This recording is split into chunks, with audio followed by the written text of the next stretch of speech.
الحمد لله رب العالمين والصلاة والسلام على أشرف الأنبياء والمرسلين وعلى آله وأصحابه وذرياته وأهل بيته أجمعين. ګران دوستانو السلام علیکم ورحمة الله تعالی وبرکاته. رب العزال خالق کائنات رب المشرقین و رب المغربین زموږ ستاسو تمام کاوشونه په خپل لوی جناب کې قبول و منظور فرمایي او رب العزال خالق کائنات زموږ ستاسو په دغې ماتو ګډو نیک اعمالو باندې خپله کامله دایمه مستمره رضا کامله نصیب فرمایي. دوستانو لکه څنګه تاسو ته معلومه ده چې نن ورځ باندې زموږ د ویډیوز پروګرام وي او لکه څنګه زموږ ملګرو خپل ویډیو په صورت کې خپل سوالات موصول کړي وي. نن به هغه ویډیوز طرف ته ځو، په هغې کې کوم سوالات دي هغې جوابات ورکوو. خو لیکن د هغې نه وړاندې لکه څنګه زموږ طریقه کار د اول نه را روان دی چې یو اهم پیغام د پروګرام په اولنۍ برخه کې ستاسو په جناب کې وړاندې کولی شي. نو دوستانو اول به زموږ پیغام وي ستاسو غوږونو ته به رسوو او هغې نه بعد چې کوم ستاسو ویډیوز موږ ته موصول شوي دي هغې جوابات به ورکوو. نن راځو دوستانو د تیرو ورځو نه روان دی چې موږ د قربانۍ په حوالې سره خبرې اترې روانې کړي دي. نن د قربانۍ فضایلو په حوالې سره عرض کوم چې د قربانۍ فضایل څه دي. اصل کې د فضایل بیانول د اسلام یو مقصد دی. د هر یو عمل چې کله اسلام څه فضایل بیانوي نو د هغې یو څه مقصد وي، یا د کم عبادت د نه کولو کم عذابونه اسلام بیان کړي دي د هغې څه حکمت دی. نو دې ته وعد او وعید ویلی شي، ترهیب او ترغیب ورته ویلی شي. یعنې مقصد د ثوابونو بیانولو د اسلام د یو نیک عمل او د ګناهونو د سزا چې کوم وعید وي، کومه سزا بیان شوي وي، د هغې مقصد دا وي چې په فضایلو کې انسان دهان یو عمل طرف ته پیدا کیږي. لکه مثلا خارج کې یو مثال عرض کوم. مثلا یو کس ته یو هغه د مونږ دکانونه دي یا کم سټورونه دي یا نور داسې مونږ له په هغې باندې څه انعام راکوي. ټیک ده جي مثلا یو کمپني ده چې ته دومره څیزونه واخلې دا څیز به تاله فری پسې درکوو. دا فری درکولو څه مقصد وي؟ فری درکولو مقصد دا وي چې کمپني غرض دا وي چې که چېرې زه انعام کې ګاډی وباسم یا انعام کې موټرسایکل وباسم، د دغې کمپنۍ مقصد دا وي چې په دغې انعام سره د خلک متوجه شي زموږ د کمپنۍ پروډکټ ته، زموږ د کمپنۍ چې کوم جوړ کړی شوی څیز دی دې ته متوجه شي. یو څیز واخله او دویم به در سره فری وي. اختر ورځو شپو کې چې کله په کپړو باندې یا په نورو څیزونو باندې ډسکاونټ لګي، مثلا 30% ډسکاونټ، 40% ډسکاونټ، دا ولې لګي؟ د دې دپاره چې د کسانو توجه دې طرف ته راشي. یعنې دې ته ویلی شي ترغیب. یو څیز بل یو کس یو څیز طرف ته مایله کول دې ته ترغیب ویلی شي. دارنګې د اسلامي چې کوم د فضایلو نقطه نظر دی په اسلام کې هغه هم د ترغیب د اعمالو طرف ته د انسان دهان پیدا کولو دپاره رب العزال خالق کائنات د دغې عبادات و فضایل بیان کړي قرآن کریم کې یا نبی پاک مبارک احادیث مبارکو کې فضایل بیان کړي دي د رغبت پیدا کېدو دپاره، د شوق پیدا کېدو دپاره، د کولو په لار باندې راتلو دپاره اسلام بیان کړي دي. او چې کوم عذابونه بیانېږي چې څوک مثلا دا عمل ونه کړي دا به وي، چې څوک دا عمل ونه کړي دا به وي، د څه دپاره ده؟ سزاګانې مقرر دي د دې دپاره چې دغې عمل نه انسان ترهیب پیدا شي، یره پیدا شي، د عمل طرف ته لاړ نشي. ځکه اسلام سزاګانې پیدا کړي دي. لکه تیر په تیره تاسو وګورئ خپله معاشره کې ریډ سیګنل دي، ټیک ده. ریډ سیګنل تیرېدو دپاره چې که چېرې مونږ اوس ولې ولاړ یو د دې دپاره ولاړ یو چې مونږ پارچه نه شو. 500 روپۍ پارچه میلاویږي، 1000 روپۍ مثلا میلاویږي. نو اوس په دغې ریډ سیګنل باندې مونږ د دې دپاره چې مخکې نقصان کیږي اوس که مونږ تیریږو په مونږ ته پارچه میلاویږي. دارنګې چې کوم زمونږ اسلام کومې سزاګانې دنیاوي ذکر کړي دي یا کومې سزاګانې اسلام د آخرت والا د یو بد عمل په کولو باندې یا د یو نیک عمل نه کولو باندې کومې سزاګانې مقررې کړي دې مقصد وي ترهیب یارول او چې کوم فضایل بیان کړي چې دا وکړي دومره ثواب چې دا وکړي دومره ثواب چې مور پلار مخ ته وګورې حج عمرې ثواب میلاویږي چې وابین مونځ وکړي د حج عمرې ثواب میلاویږي چې د اشراق مونځ وکړي د حج عمرې ثواب میلاویږي ولې د دغې مور پلار مخ ته کتل د دې دپاره چې مور او پلار سره خلکو احسانات زیات شي دوه اشراق مونځو کې یا د اوابین مونځو کې د عمرې او حج ثواب ولې اسلام ورکوي د دې دپاره چې کوم غریبانان خلک دي او حج عمرې له نشي تللی دې عمل طرف ته توجه پیدا شي نو غرض مه د دغې مقدمې او د ابتدایي د کلماتو مقصد دا و دوستانو چې زمونږ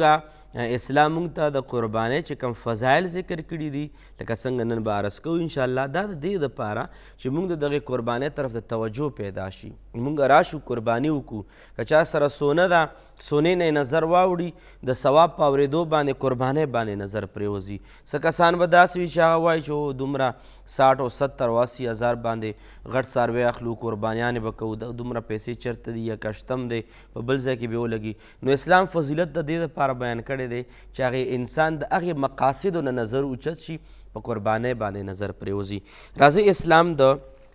قربانۍ د فضایلو په حوالې باندې څه وایي دوستانو احادیث مبارکه خو ډېر زیات دي خو لیکن زه به یو حدیث دوه ذکر کما نبی پاک صلی الله علیه وسلم مبارک نه حضرت سید کائنات حضرت عائشہ صدیقہ رضی الله تعالی عنها روایت کی چې کوم حدیث ذکر کومه دا سنن ترمیزی کې او دارنګ سنن ابن ماجه شریف کې دا حدیث مبارک ذکر دی حضرت عائشہ صدیقہ رضی الله تعالی عنها فرمائی او بی بی مبارکه فرمائی نو دین هم پته لګي چې دا زنانه ول لږه توجه پکار ده د قربانۍ باندې توجه پکار ده صرف سړي ثوابونو حاصلولو مستحق نه دي زنانو باندې قرباني پکار ده او څومره ثواب دی نبی پاک صلی الله علیه وسلم مبارک د سړي قربانۍ ثواب نه ذکر کوي که سړی دی او که ښځی دی ښځه ده او په چا باندې قرباني واجب ده او قرباني چا وکړه نبی پاک صلی الله علیه وسلم مبارک فرمایي ما عمل ابن آدم یوم النحر عملا احب الى الله عز وجل من حراقة دم او بل روایت کې من احراق دم راغلی نبی پاک صلی الله علیه وسلم مبارک فرمایي د غټ اختر په ورځ باندې د دغې ورځ باندې چې څومره نیک اعمال اسلام ښودلي دي هغې ټولو نیک اعمالو نه زیات ثواب په غټ اختر باندې د کولو دا دی چې انسان وینه توی کي څاروی حلال کی ګډ چیلې حلال کی نبی پاک صلی الله علیه وسلم فرمایي غټ اختر په ورځ باندې په نیک عباداتو چې کم فهرست دی کم لیست دی د تمامو نیک اعمالو د ټول نه غټ ثواب په غټ اختر باندې دا د وینې تویولو دی چې د انسان یو څاروی حلال کی دا د ټول نه افضل ترین عبادت په لوی اختر باندې دی یو کس ته نفلونه وکړي بل کس ته صدقه وکړي بل کس ته پیسې ورکړي بل کس هر یو نیک عمل انسان وکړو بل روایت کې یو سره بل ذکر دی چې صله رحمي ده خو بهرحال په دنیا کې څومره نیک اعمال دي او انسان غټ اختر په ورځ باندې وکړل د هغې دومره اجر او ثواب نشته لکه یو انسان په دې ورځ باندې قرباني وکړي او وینه توی کړي کمال خبره به څه وي نبي پاک مزید ارشاد فرمایي وانه لیأتی یوم القیامت او بشکه دا څاروی چې چا هم حلال کو که ګډ ده که چیلې ده او دارنګې که اوښ دی که غوا ده او که اوزه ده چې څه شی هم دی چا حلال کو نبي پاک فرمایي چې بشکه دا څاروی به قیامت په ورځ باندې راځي انسان سره به ملاویږي په څه باندې بقرونها خپله چې کوم ښکرې دي و ازلافها چې کوم د خپو چې کوم بوټانې دي و اشعارها او د څاروي چې کوم ویښته دي دا ټول څیزونه به راځي او د په نیک اعمالو کې به تللی کېږي که وینه ده که هډوکې دي که غوښه ده او که ویښته دي که بوټان دي او که چېرې د سر چې کوم ښکرونه دي دا هر څه به راځي او د دغه انسان په نامه اعمال کې به تللی کېږي دې ځای پورې زه حدیث مبارک ودرومه لږ وضاحت کومه بیا مخکې د حدیث چې کومه حصه ده عرض کول غواړم دوستانو علما لیکي چې دا کومه قرباني چې راځي ټیک ده جی لکه څنګه حدیث پاک نو دا نیک اعمالو کې به د نیک اعمالو په تله کې به دا قربانۍ څاروي دا ویښته او دا څیزونه اچولی کېږي که نه د دې ثوابونه به اچولی کېږي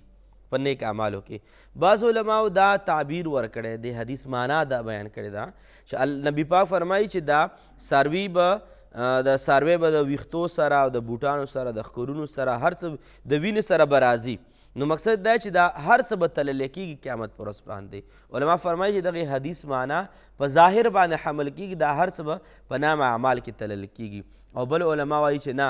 راځي به دغه ټول څیزونه به قیامت پر ورځ باندې راځي، لکه څنګه دویم حدیث کې به زه عرض کوم چې د څنګه به راځي. نو دوستانو دا ثوابونه به تللی کېږي په نیک اعمالو کې. مخکې چې کوم الفاظ دي نبي پاک صلی الله علیه وسلم مبارک ارشاد فرمایي، څومره زبردست انسان حقیقت دی چې په دې الفاظو اورېدو سره انسان قربانۍ ته زړه وشي. وان الدم لیقع من الله بمکان قبل ان یقع علی الارض فطیبوا بها نفسا. نبی پاک صلی الله علیه وسلم فرمایي چې دا څاروي چې کله حلالیږي او د دغې څاروي دغه چې کومه قطره د وینې ده، نبی پاک فرمایي چې دا به لا په ځمکه باندې نه غورځېدلې، په ځمکه باندې به نه غورځېدلې، چې دا هر څه به رب العالمین په خپل جناب کې قبول کړي وي. او بل روایت کې داسې راځي چې تر دا اولنی څاڅ کې به ځمکې ته لا نه غورځېدلی، چې د انسان تیر شوي ګناهونه په ټول معاف شوي وي، لکه څنګه مخکې حدیث لږ وضاحت عرض کوم. نو نبي پاک فرمایي فطیبوا بها نفسا. نبي پاک فرمایي چې تاسو قرباني ډېر زړه د خلاصه وکئ، ډېر په شوق باندې وکئ، ډېر په مینه باندې وکئ. دا قرباني په ځان باندې درنوئ ما، دا قرباني په ځان باندې خرابوئ ما چې دا اوس به قرباني م کوو، قرضه به راخلو، دا به کوو، دا به کوو، لانجې دي او ګراني ده. نه، نبي پاک صلی الله فرمایي فطیبوا بها نفسا. قرباني ډېره په شوق باندې وکئ، ډېره په مینه باندې وکئ. او ډېر کسان داسې دي هر څوک په زړه د پاسه نه کې، ډېر کسان دي ډېر قرباني ډېره زیاته په مینه باندې کوي، ډېر زیات هغه چې کوم څاروی اغوستی ډېر زیات سینګاروي، ډېر زیاتې مزېدار کي او مینه ورسره کوي، وباسي او پوره خیال ساتي. ډېر خلک دا هم شته او حدیث پاک هم دغه مقصد دی چې نبي پاک مبارک فرمایي فطیبوا بها نفسا. تاسو زړه د خلاص او زړه په خوشحالۍ باندې داسې وکړئ. دوستانو نبی پاک صلی الله علیه وسلم مبارک خپل لور مبارک حضرت سیدہ کائنات حضرت فاطمة الزهرا رضی الله تعالی عنها ته ارشاد فرمایي. دا حدیث مبارک لږ په غور باندې واورئ. سړي خو هسې قرباني کوي، زه اکثر توجه د ذهن د ښځو راړول غواړم قربانۍ طرف ته. څه پته لګي چې ډېرو زنانو قرباني په ټول عمر کې نه وي کړې او په دغې خبرې اورېدو سره خپله قرباني واجبه قرباني ادا کړي. حضرت سیدہ کائنات حضرت فاطمة الزهرا رضی الله تعالی عنها نبی پاک صلی الله علیه وسلم ورته فرمایي ای فاطمې بچې، کله چې قرباني کیږي نو د خپلې قربانۍ مخې ته ودرېږه، مخې ته ودرېږه چې ستا په مخ کې قرباني کیږي. او نبی پاک مبارک ورته فرمایي ای فاطمه چې کله قرباني د ستا کیږي مخې ته ودرېږه. نو چې اولنۍ قطره نبی پاک فرمایي اولنۍ قطره یې لا ځمکې ته نه وي راګزار شوی، ځمکې ته اولنۍ قطره د وینو ځمکې ته لا نه وي راغلی. نبی پاک صلی الله علیه وسلم مبارک ورته فرمایي چې د چا قرباني کیږي د هغه تیر شوي ټول ګناهونه ورته معاف کیږي، یعنې اولنۍ قطره یې ځمکې ته نه وي راغلی. حضرت فاطمة الزهرا رضی الله تعالی عنها څومره عظیمه مبارکه بیبي ده چې موږ دپاره ډېره غټه مسله حل کړه. عرض ورته کوي یا رسول الله صلی الله علیه وسلم چې کومه قرباني ثواب میلاویږي چې اولنۍ قطره ځمکې ته لا نه وي راغلي، د انسان ټول ګناهونه معاف کیږي. یا رسول الله صلی الله علیه وسلم دا صرف زموږ خاندان دپاره دا فضیلت دی، د اهل بیتو دپاره دا فضیلت دی، د سیدانو دپاره دا فضیلت دی که نه دا د ستا تمام امت دپاره دی؟ نبي پاک صلی الله علیه وسلم مبارک ورته ارشاد وفرمایي چې نه نه، دا فضیلت صرف زما د بچو او زما د خاندان اهل بیت دپاره نه دی، بلکې دا فضیلت د زما د هر امتي دپاره دی چې د چا قرباني کیږي او دا کس ورته ولاړ وي نو دغه انسان تیر شوي ټول ګناهونه ورته معاف کیږي. دوستانو په دې ځای کې د حدیث شریف کې دوه خبرې صرف عرض کول غواړم. یو دا چې آیا واقعي قربانۍ ته ضروري ودرېدل پکار دي؟ که یو انسان د بار ملک دی دلته پاکستان کې قرباني کیږي، یو کس ته زنانه ده په کور کې د بار اجرې ته یا بار میدان ته خو نشي راتلی، یا اجتماعي قرباني کیږي هغه خو چېرته په ډاګه کې قرباني کیږي، اجتماعي یا مدرسه کې یا چېرته فلاحي فاونډیشن هلته قرباني کیږي، نو هر څوک خو هلته نشي رسېدی. نو آیا دا ودرېدل ضروري دي که نه؟ علما فرمایي ضروري نه دي، خو هسې انسان علما فرمایي هسې د انسان تسلي وشي چې دا وګوره زما یو عبادت روان دی، د ما یو قرباني روان ده، انسان ته ډېر زیات سرور میلاویږي، خوند میلاویږي انسان ته چې خپله قرباني په خپلو سترګو باندې ویني. ودرېدل څه ضروري نه دي، خو مستحب دا خبره ده، یعنې صرف مستحب ده، ثواب زیات دی چې انسان د خپلې قربانۍ سره نږدې په خپله باندې ودرېږي. نو او دویمه خبره چې کومه مسله ثابتېږي هغه دا چې ګوره فاطمې بیبي خپله قرباني کوله، فاطمې بیبي قرباني کوله، پته لګي چې زنانه به قرباني کوي، زنانو دپاره دا خلاصۍ نشته او نه دا خبره شته چې ما سره پیسې نشته، سونه خو شته پیسې نشته، یا ماله خاوند پیسې نه راکوي، نه چې چا کومې ښځې زنانه باندې قرباني واجب ده، چا سره پیسې دي، چا کیستونه اچولي، کمیټیانې اچولي دي، 1 لاک روپۍ یو کمیټي سره او بل سره، او په هغې کې پیسې هم ورسولي وي، نه هغه پیسې خو ستا دي، خو بیا سبا راوځي، لازما به ستاسو به زنانو قرباني کول پکار دی. بیا کم کسانو سره نور کم ینګ کسان دي، لکه څنګه تیر پروګرام کې ما عرض کړی چې کوم هلکان دي بې واده کړي دي، هغوی سره پیسې شته وایي چې بس اسم لالا قرباني کوي، په لالا قربانۍ باندې کار نه کېږي، بس لالا به جنت ته لاړ شي او بیا به ته بیا مسلو کې راګیر. بهرحال دوستانو نبي پاک صلی الله علیه وسلم مبارک خپلې لور مبارک ته فرمایي چې کوم یو انسان قرباني کوي او د هغې قربانۍ اولنۍ کتره لازمه کې ته نه وي راغلي چې د انسان ټول ګناهونه ورسره معاف شوي وي. دوستانو وړه شان دمه به واخلو، د دمې نه بعد څنګه راشو نو انشاءالله ویډیوز طرف ته ځو، خو د ویډیوګانو نه مخکې صرف دومره عرض کول غواړم چې 3 قسمه قطرې دي، 3 قسمه څاڅکي دي چې الله پاک ته ډېر زیات محبوب دي. هغه 3 څاڅکي د قطرو باندې یو خبره د کومه بیا به ویډیوز طرف ته راځو، هغې وخته پورې یو ورشان دمه اخلو، دمې نه بعد دوباره راځو.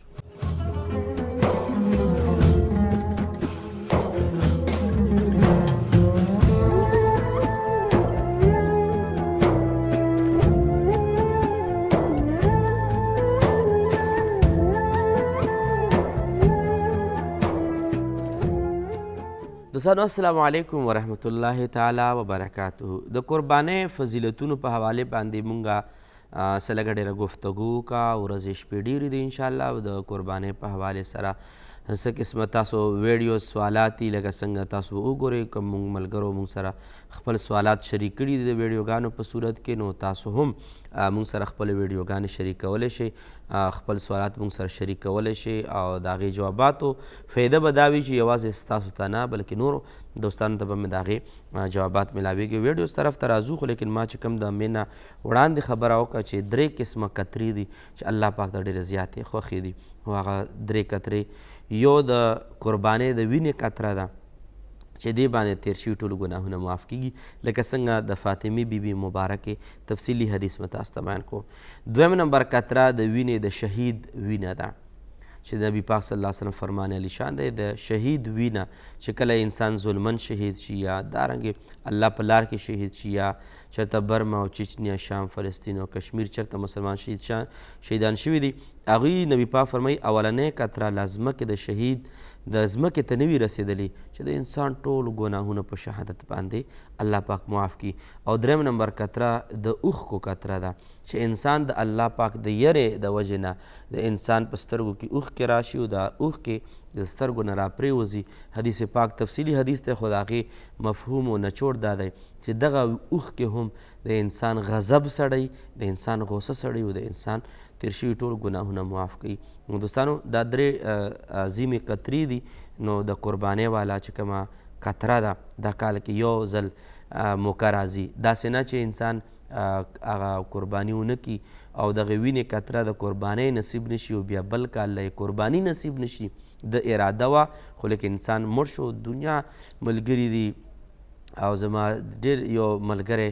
وفات شو، زه پرون بله ورځ خبر شوم خو زه خبر نه وم، خو هغه ما ډېر زیات تصور کې لاړم چې دا مرګ چې دی نه په ځوانۍ دی او نه په بوډاتوب دی او نه په سپینګیریتوب دی نه په سپین سروالي باندې دی. نو غرض مې دا و چې دا کومه قرباني ده دوستانو عهد وکړئ، کومې زنانه دي، کومې زموږ خویندې دي، زموږ مشرانې دي، کومې ابېګانې دي، کومې زموږ نیاګانې دي او زموږ کوم لالاګان دي، دا ټول دې طرف ته توجه وکړئ. خاص کر چې کوم زموږ کول دی ینګ کول دی ځوانان دي هلکان دي او هغوی سره پیسې شته دی هغوی له قرباني کول پکار دي دا زی راځي یو کس دی هغه موبایل په 1,20,000 اخلي بل موبایل په 2 لک باندې ملاویږي 2.5 لک روپۍ باندې نوجوانان موبایلونه ځان له اخیستی شي د ګاډو تنظام کولی شي او په 15 او 16,000 روپۍ باندې یو د قربانۍ حصه ملاویږي پکار ده چې مونږ دا وکړو ولې نه چې د مونږ د قیامت پر ورځ باندې چې کومه سورلي ده د پولیس ورات والا هغه زموږ ستاسو نصیب شي او پولیس ورات باندې کومه سورلي ده هغې باندې انشاءالله بیا تفصیلي گفتگو کوو خو بهرحال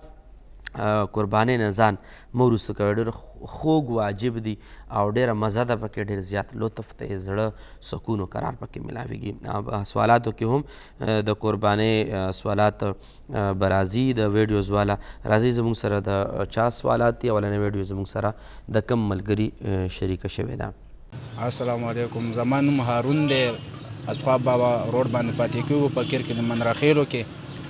او ترور زوی هم دی پوه شوې نشې تماشې کوي او کاروبار چې کوم دی پوه شوې موږ هم خراب دی ترور زامن هم خراب دی او داسې څه وظیفه یې پوه شوې موږ له راکوي ښه جي هارون به یې وایي چې زما د ترور زوی دی او هغه نشې تماشې کوي او ورسره د کاروبار مسایل دي دواړو دپاره وظیفه راکړه هارون بھائی حقیقت دا دی چې موږ به مشرانو نه یو خبر اورېده چې نشه کول چې دی نشه دا د صحت هم نقصان دی او د مال هم نقصان دی خو هغه وخت یو انسان ماشومانې په دې فلسفه نه پوهېږي خو لیکن اوس معلومیږي دا چې په کومو نشو باندې انسان پیسې ورکړي العیاذ بالله که شراب وي العیاذ بالله که هغه چرس دي او که سرګټ دي او تر تیر په تیر هغه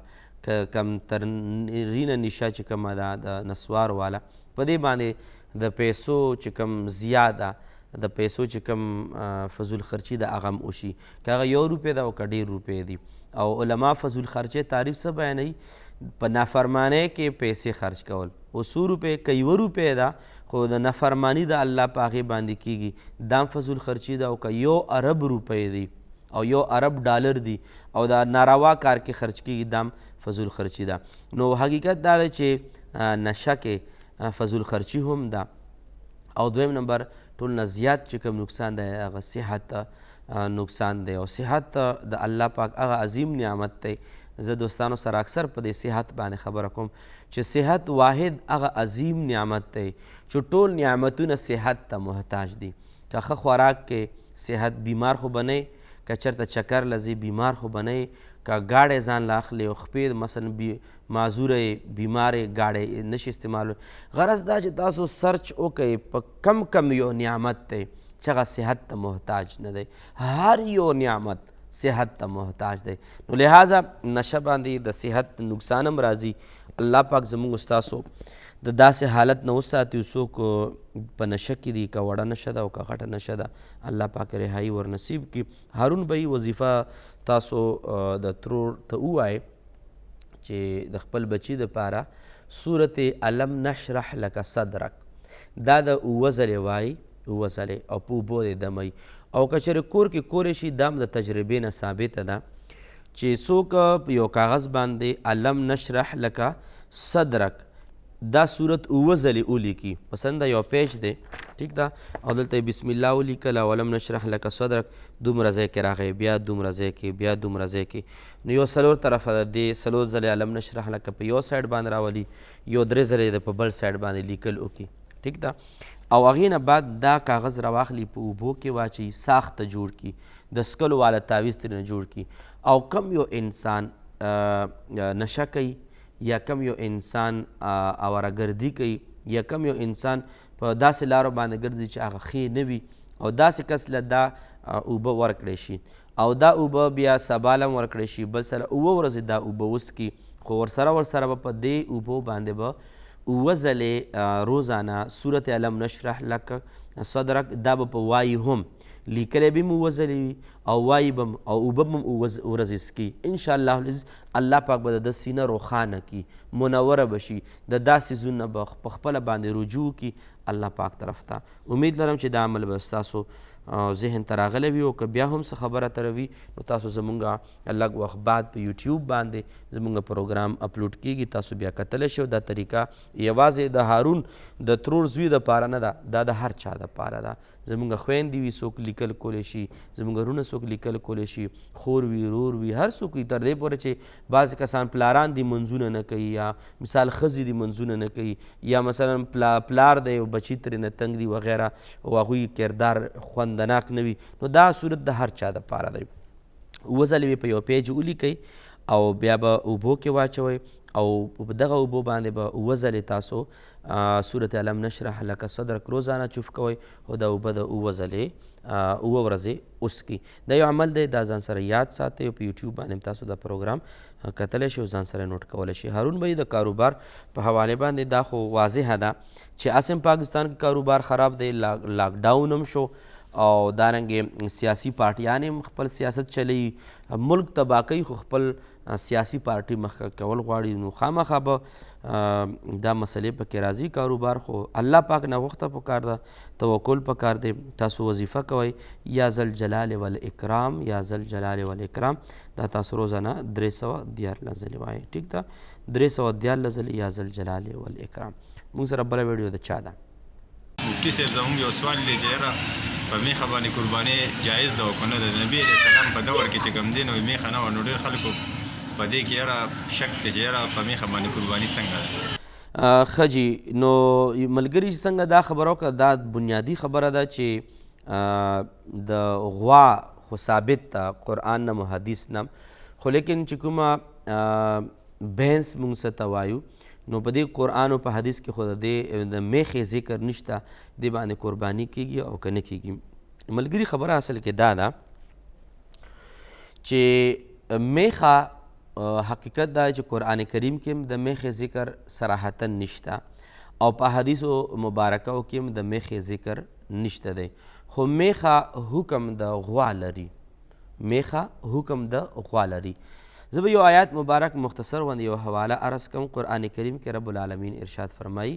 احلت لکم بهیمة الانعام الا ما یتلا علیکم الله به فرمایي چې کوم څاروي تاسو ته څاروي چې د حلال کړی شوي دي نو بهیمة الانعام کې مفسرینو میخه هم راوستی چې دا هم یو بهیمه ده دا هم په انعامو کې شمار ده الا ما یتلا علیکم الله فرمایي ها چې کوم یا قرآن کریم یا احادیث مبارکو کې کومو څیزونه باقاعده نومینیټ شوي دي باقاعده نومونه ښودلي دي چې دا څیز حرام دا څیز حرام دا څیز حرام یا په دې اصولو باندې چې کوم پوره ځناور وي دا حرام د دې نه علاوه چې کوم دي هغه حلال دي اوس چې که چېرې موږ د قرآني د دغه آیات اصولو ته او احادیثو مبارکو کې چې کوم اصول ذکر دي چې د پنجدار څیز حرام دی هغې خوراک حرام دی نو که چېرې موږ د قرآني اصولو ته وګورو چې کوم محققینو او فقها مجتهدینو کوم اصول وضع کړي دي نو موږ ته میخه د غوا د زمرې نه لاندې راځي د غوا د حکم نه لاندې موږ ته راځي نو اگر چې میخې ذکر خو نشته په احادیث مبارکو کې خو لیکن چې کوم اصول د قرآن کریم او د حدیث مبارکو نه وضع کړی شوي دي د هغې په تحت کې چې کوم د غوا حکم دی نو دا حکم د میخې هم دی او په دې باندې عمل په هره زمانه کې را روان دی چونکې میخه دوستانو د نبي پاک مبارک په زمانه کې نه وه د دې ایجاد وروستو شوی که چېرې موږ لږ تاریخ ته وګورو ما چې کوم څومره علم دی تحقیق مطابق دا چې دا د انډیا او د بهارت پیداوار دی هغې نه بعد بیا په عالمي دنیا کې دا نسل چې دا خور شوی دی خو لیکن دا د انډیا نسل دی او هغې کې اول پیدا شوی دی خو چې وکتلی شي نو دا د غوا حکم لري د غوا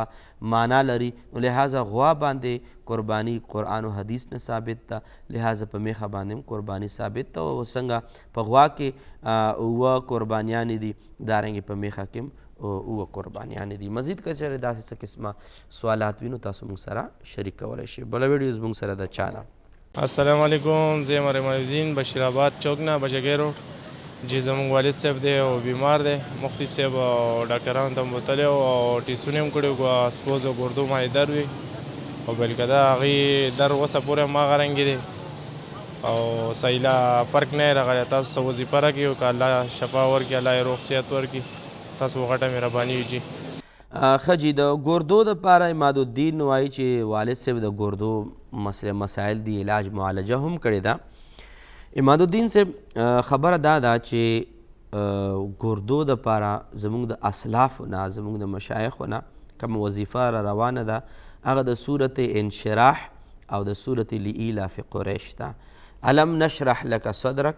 او دارنګې د صورت لإیلاف قریش. کم یو انسان که د ګردو کاڼې وي پکې خیرې وي پکې پتري وي پکې پې بند وي یا زخم وي پکې غرض دا چې د ګردې او د مثانې سره کم قسمه کم مرض ورسره تعلق ساتي کم قسم بیماری د ګردې او د مثانې وي نو هغې دپاره سحر او بیګا 11 بار دا دوه صورتونه به وایي الم نشرح لک صدرک او صورت لإیلاف قریش. په اوبو باندې به زدموي او څومره اوبه څکلی شي ډېرې څکلی شي هم دومره بهتره ده. انشاءالله ورځ د که چا پتري و خیره وغیره وي هغه به هم الله پاک ختم کړي، چا زخم وي چا پیپ وغیره وي نو الله پاک به ټول ختم کړي. دوستانو یو وړ شان دمه به واخلو، دمې نه بعد موږ سره کومې نورې ویډیوګانې د ملګرو دي هغه تاسو سره نشر کول غواړو. یو وړ شان دمه اخلو، دمې نه بعد دوباره راځو.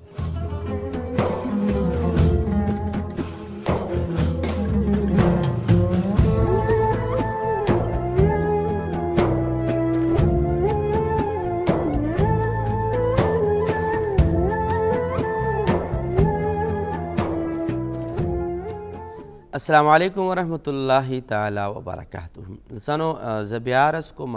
خپلې ویډیوګانې موږ سره شریک کړئ چې کوم ملګري داسې ډېرو ملګرو داسې ویډیوګانې هم رالیږلي دي چې هغه معیاري نه دي. لکه یو ویډیو داسې هم راغلی وه چې یو زنانه ده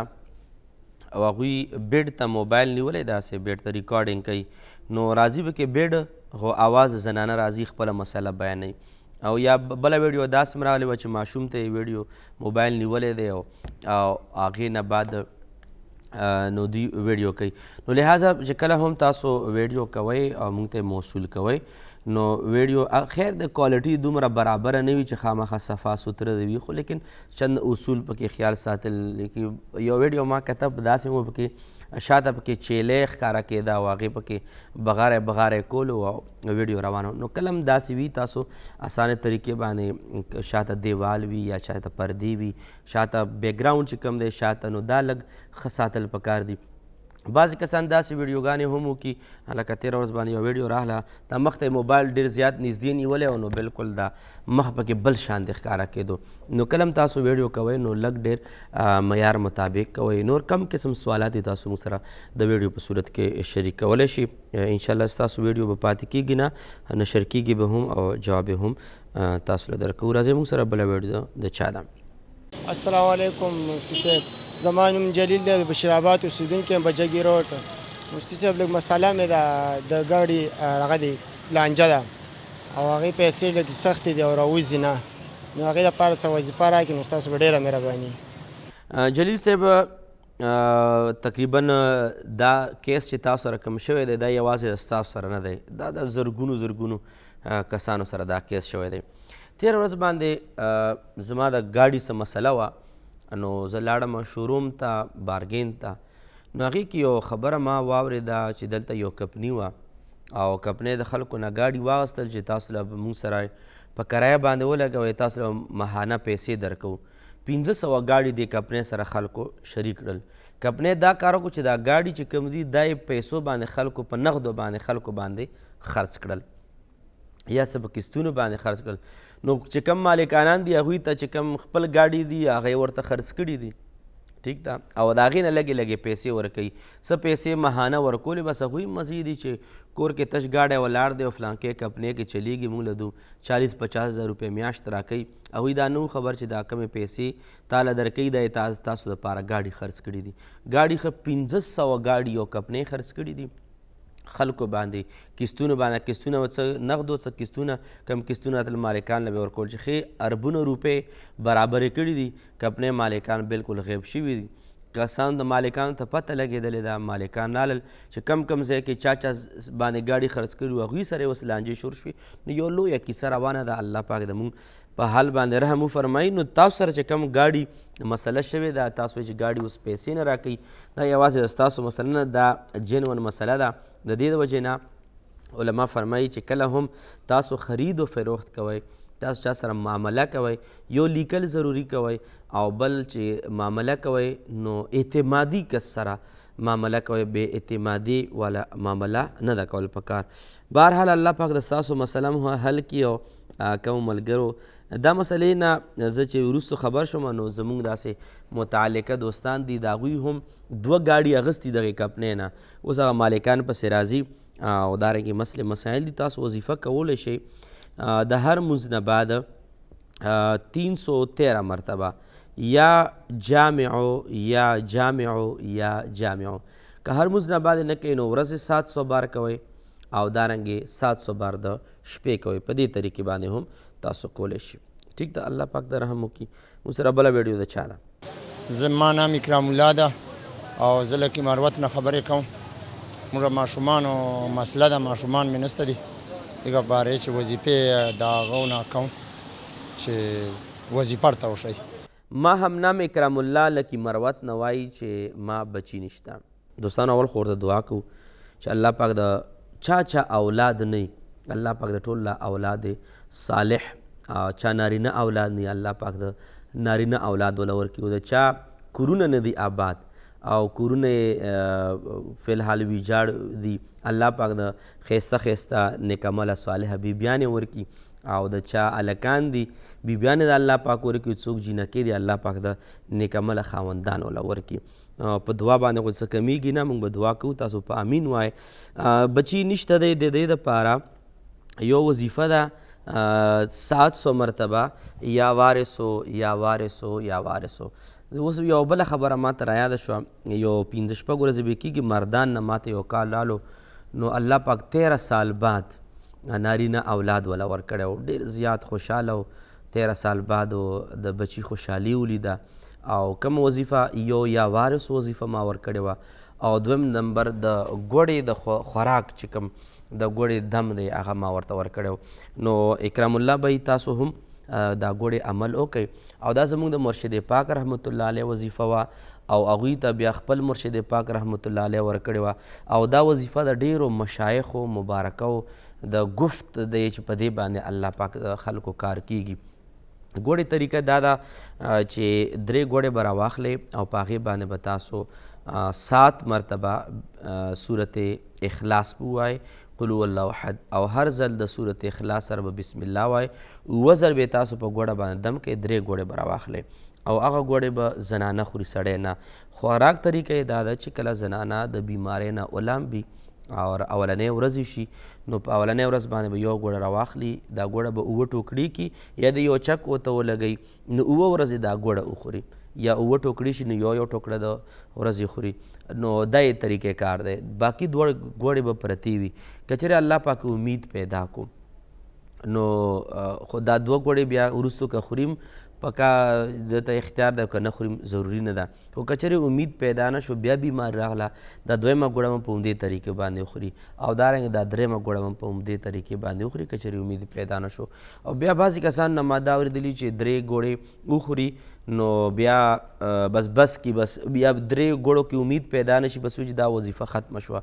بیا ما په خپله د خپل مرشد پاک رحمت الله علیه په ژوند باندې ما د هغوی مبارکو نه پوښتنه وکړه چې آیا مزید دا 3 ګوړو کې چا امید پیدا نه شو نو مزید ګوړې خوړی شي که نه؟ ما د خپل مرشد پاک رحمت الله علیه وفرمایي چې آو نورې ګوړې به 3 خوري، بیا به نورې ګوړې، دا عمل به جاري ساتي څو پورې چې الله پاک. خو دا 3 ګوړې داسې دي چې دې کې تقریبا 90% کسانو ته الله پاک اولاد ورکوي، خو څو پکې بې احتیاطي نه دي کول پکار. الله پاک او د الله په کلام باندې عمل کول پکار دي. نو اکرام الله صاحب تاسو هم او د دې نه علاوه زموږ څومره دوستان دي او هغوی بې اولاده دي، دا تاسو وظیفه کولی شئ چې کومې ګوړې طریقې کار دی. او مزید که چېرې تاسو دا وظیفه ځان سره نوټ کړې وي ښه ده، که نه وي زموږ پروګرام یوټیوب باندې ګنټه دوه بعد اپلوډ شي نو تاسو د یوټیوب پروګرام نه او د فیسبوک چې کوم پیج د مشرق ټي وي په هغې باندې هم تاسو زموږ دا ویډیو کتی شئ او دا وظیفه ځان سره نوټ کولی شئ او دا وظیفه هر څوک کولی شي څه خاص کسانو دپاره اجازه نه ده بله ویډیو د چا د موږ سره मुफ्ती साहब सलाम अलैकुम जी। सर जी बात ये है हमारी गरीबी बहुत है, कोरोना वायरस जब इस तरह मसला बने हैं हमारा इधर पेशावर के रहने हालत नहीं है, वैसे पंजाब का हूँ मैं जी के पेशावर मैंने सेटिंग की थी इधर कारोबार में पेशावर बनाया हुआ है, कम से 6-7 महीने हो गए हैं, कुछ मज़ा नहीं आ रहा, कारोबार बहुत डाउन जा रहा जी, कुछ कारीगर ने कुछ घर के मसले ने बच्चे ने तो अखराजत बहुत ने तो कोई ऐसा दीवा बताओ हमको, अल्लाह ताला को खैर करे, हमारी कोई मुश्किल ख़त्म हो जाए माशाल्लाह जी। ښه جی نو لالا زموږ سره پنجابی ملګری دی او پنجاب نه راغلی څنګه تاسو واورېدل په اردو کې هغوی خپل پیغام وړاندې کړو چې زموږ کاروبار مسئله مسایل دي پېښور ته راغلي یو خو لیکن کاروباري مسلې شته دی ما لکه څنګه مخکې عرض وکړو هارون بھائی ته چې کاروباري مسئله مسایل خو ضرور شته دی خو لکه کوم وظیفه ما تاسو له درکه او مغه وظیفه د دغې ملګري دپاره هم ده او دې نه علاوه یا ذل جلال والاکرام 313 مرتبه دا هم وایي او دې نه علاوه یا کریم و یا وکیلو هم 700 مرتبه ویلی شي موږ سره بله ویډیو د چا ده السلام علیکم مفتی صاحب جی زما یو سوال دی چې کوم دا مور پلار وفات شوي یا خپلوانو کې څوک وفات شوي که نه جي نو دوی پسې سړی غټ اختر کې قرباني کوي که نه جي نو آیا یې جایز دي دا او که نه دی جایز او بل مفتی صاحب جی د دې دا غوښه دا فقیرانو له به ورکوي چې که نه دا به پخپله هم خوړی شي دا سوال موجود دی راله جواب راکړه ډېره مهرباني ښه جي بالکل ستاسو چې کوم بنیادي سوال دی ما خپله باندې اراده دا وه چې په دې باندې به تفصیلي گفتگو کوم خو لیکن د ستاسو سوال کې زه لږ تفصیل کوم او بیا به زه پروګرام اختتام طرف ته ځم پاتې شو د ایصال ثواب چې د مړو پسې قرباني کولی شي که نه شي کولی د مړو پسې قرباني دوه صورته لري یو صورت دا دی چې که چېرې یو کس دی او هغه بیمار دی او هغه ووایي چې که چېرې زه د اختر نه مخکې مړ شوم ما صحت برابر نه دی ما پسې قرباني وکئ یو دا صورت دی دویم نمبر دا صورت دی چې مړي ویلی نه دي مړي وصیت کړی نه دی خو لیکن بچی دی مور او پلار پسې کول غواړي یا یو کس ته نبي پاک مبارک پسې کول غواړي یا یو کس ته خپل استاد پسې کول غواړي یا یو کس ته خپل مرشد کریم پسې کول غواړي نو یو وصیت یې نه وي کړی او ته پسې خپل طرف نه کې دواړه صحیح دي چې کوم اولنی وصیت چا کړی دی قرباني کول واجب دي قرباني ورپسې خامخا کې وصیت باندې به عمل کې د هغې دپاره تفصیل دی خو عمل به پکې دویم نمبر چې کوم د چا ویلي نه دي او ته پسې کوي نه هغه مستحب دی څوک د نبي پاک مبارک پسې کوي اکثر نبي پاک مبارک په ژوند کې کله هم قرباني کوله یو به ځان دپاره کوله یو به د ټول امت دپاره کوله دارنګه موږ امتیانو لم پکار دی چې وس برابر وي یا سروی راوستی په کور کې 15 کسان دي یو قرباني اضافي کیږي نو دغه یوه د نبي پاک مبارک پسې وکړي ټیک ده نو دارنګه څوک مور پسې کوي پلار پسې کوي نو دا قرباني مستحب ده یعنی جایز ده لازم او واجب نه ده بیا دغې دواړو کې لږ فرق دا دی چې کوم کس وصیت کړی وي چې ما پسې قرباني وکئ که زه مړ شوم ما قرباني وکئ نو دغې قربانۍ غوښه بیا خپله نه دي خوړل پکار دا بیا خلکو له ورکئ ټول په ټوله باندې به خلکو له ورکئ خو چې کومه قرباني مستحب ده ته خپل مور پسې کول غواړې پلار پسې کول غواړې درته ویلې نه خو خپل طرف نه یې کوې نو دا قرباني غوښه بیا خپله هم خوړی شي فقیر له هم ورکولی شي غریب له هم ورکولی شي او خپله یې میثارولی شي او بل له هم ورکولی شي نو چې کومه قرباني د ایصال ثواب دپاره وي او تا ته وصیت نه وي کړی نو د هغې غوښه هر څوک خوړی شي خو چې کومې قرباني وصیت مړي طرف نه شوی وي او قرباني غوښه به صرف اور صرف فقیران خوري او دارنګې خپله به نه خوري بل چاله به ورکړي الله پاک زموږ ستاسو دا تمام عبادت په خپل لوی جناب کې قبول و منظور فرمایي انشاءالله سبا به یو ځل بیا ترجمې پروګرام کې تاسو سره ملاویږو هغې وخته پورې السلام علیکم ورحمة الله وبرکاته